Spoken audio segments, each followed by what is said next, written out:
ठीक है। कोशिश करिए कि रिफाइंड तेल ना खाएं।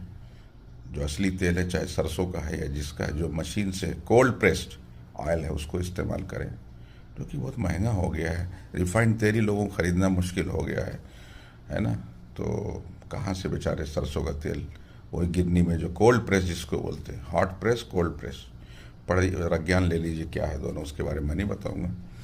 ठीक है। जैसे हमारे पुराने लोग रहते थे ना, पुरखे लोग, 100-200 साल पहले, 50 साल पहले, कोशिश करिए ज़्यादातर चीज़ें उनकी अडॉप्ट करने की, उससे हमको जाने अनजाने में फ़ायदा होगा, ज़रूर फ़ायदा होगा। ठीक है।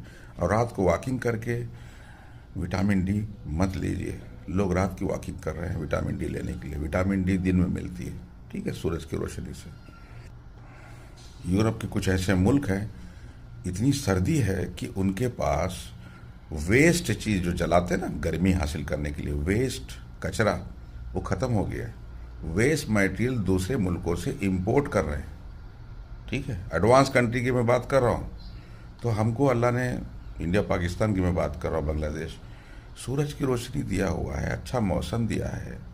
ठीक है। उसका अच्छा इस्तेमाल करिए। और ये कविता पढ़िए, सूरज की किरणें आती हैं, सारी कलियां खिल जाती हैं, अंधकार खो जाता है, सब जग सुंदर हो जाता है। ठीक है। बचपन में कविता पढ़ा था ये।